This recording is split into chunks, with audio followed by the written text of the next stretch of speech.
The next woman that I'm going to introduce is certainly not afraid to lead, and she is definitely gone wild. And I'm so excited to have you here, Erin. Erin Mortenson, she didn't listen to when they told her, go to school, get a job, save your money and retire, then start living the good life. Instead, she asked, what if there was a way to do all those things now? So she left that good job on the right path because she knew it was absolutely meant, and she was meant for more. And now Erin's mission is to show other women how to wake up excited every single day, never sacrifice their health, their happiness, or their life's purpose to follow the conventional life path. Erin, welcome, sister. How are you? Hello. Thank you so much for having me. It's so good to be here. Oh, it's so awesome. So I'm really excited to really learn more deeply about you and how you've gotten to this point, because today, of course, is about leadership, and the audience is growing right now. So make sure you guys are sharing it. It keeps growing. We've got thousands of people that are here today, and they want to know, like, how can I do that too? How can I be brave enough and be a leader and boom, stand into this space? So, sister, the stage is yours. Yeah, absolutely. The first thing I want to say is it's so cool to be a part of this and to hear all these incredible women sharing their stories, because before I started my business, there was a person who I saw who had her own online business. And I remember one day she was a bit younger than me. She was in her mid-20s. And I remember she shared one day, I had my first $20,000 month today. And I remember thinking, like, that's possible? Like, that's something that people do? Like, I had no idea that it was even possible to make that kind of money without being a celebrity or the CEO of a major corporation or like anything like that. And so I'm so grateful to be a part of this, because it's women like, the women who are speaking in this program that are able to teach other people, like the old version of me, that, yeah, this is possible. You can do really incredible things, but you just have to start. So I'm super, super excited to be here. I love it.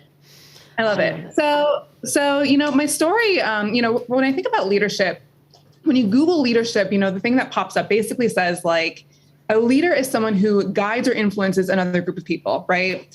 And when it comes to my story, that's exactly what I did. So my story kind of starts when I was a little bit younger, actually a decade now ago. I really struggled a lot with an eating disorder. I struggled with alcohol. I failed out of college. I found myself in rehab. I lost all my friends. I lost my job. I lost a lot of things. And it really sent me into this deep spiral where I just, I didn't really see much of a future for myself. And I remember thinking, like, this can't be it. Like, this isn't the story that was written for me. Like, there's got to be something else. There's got to be a way out of this. And so I got treatment. I went to rehab. And by the time I got myself together, and I decided, okay, I'm going to take this and I'm going to use this experience for something good, right? I'm going to use this to help other people along the way. I went back to college, and by the time I went back to college, I had chosen a degree that was based not on like a passion, like, okay, I went through all this crap. Let me go chase my dreams, or let me go become a musician or an actress. Or one of the cool things I thought I would do as a kid, it was, okay, I went through all this crap. Let me go sit in a cubicle and figure out how to make money. And it just didn't really seem like it made a lot of sense. I picked a degree that was based off of, this is going to be a useful degree in 5 years, not based off of, what do I want to actually do with my life?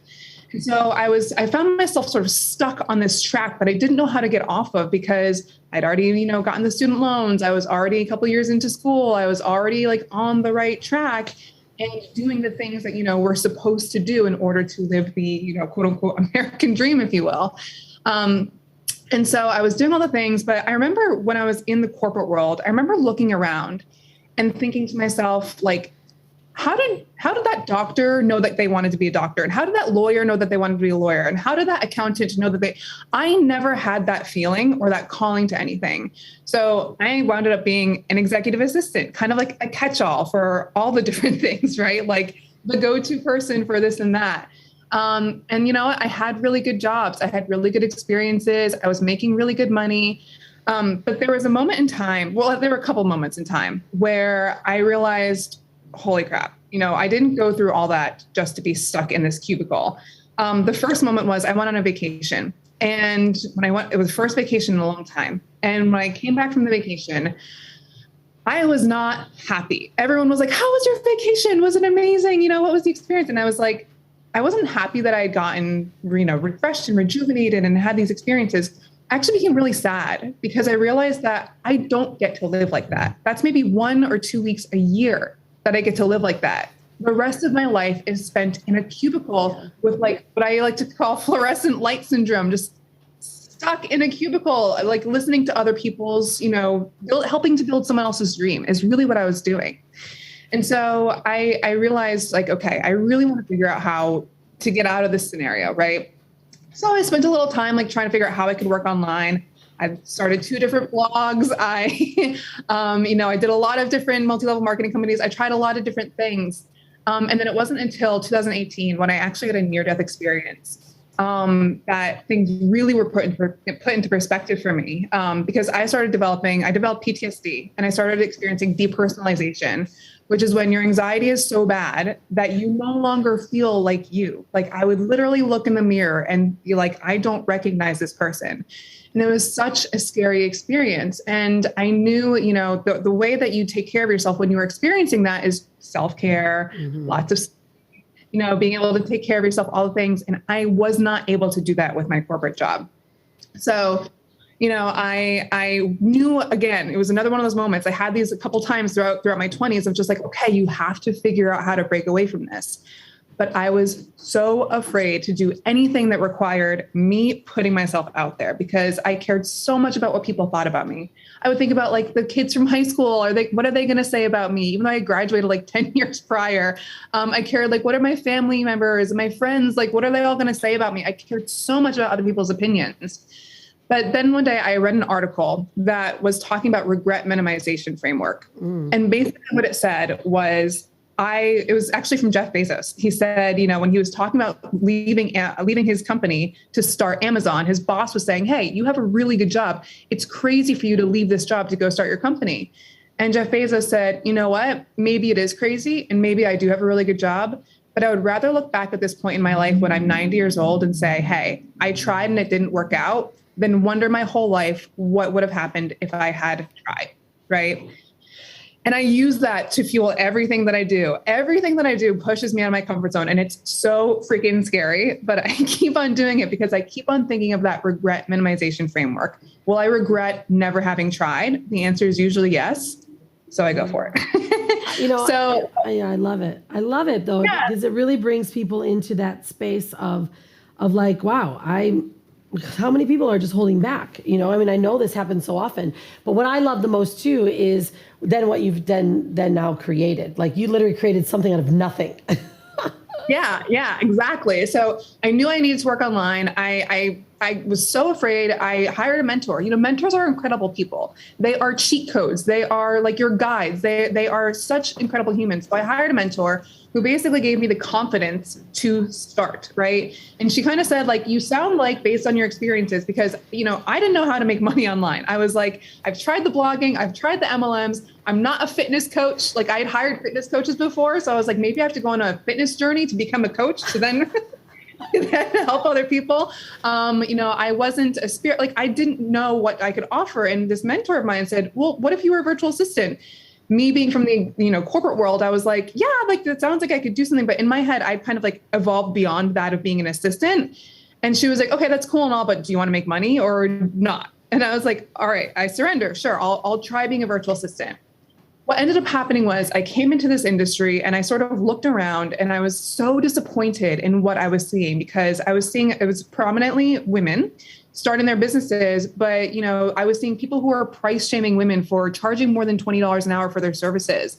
And I was seeing people who are charging less than $10 an hour for their services. And here I was wanting to replace an entire corporate salary that was nearly 6 figures. And I was like, yeah, these things don't work for me. Like I need to figure out how to make real money online. I wanted to be able to have a legitimate income. And so what I did was I started charging actual living wages for myself. I started charging over $30 an hour. And then when I got really good at helping my clients, go from 6-figure businesses to 7-figure businesses, I was like, okay, I think I'm onto something because I had incredible work ethic. I really showed up for my clients. I went above and beyond. I really made myself an invaluable asset to their teams.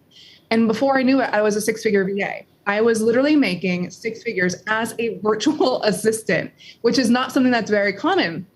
And yet here I was still looking around and having all these people be like, well, this person told me I should work for free for 3 months in order to prove my worth. And this person says I should only charge, $7 an hour. And I was like, nah, that's not what happens here.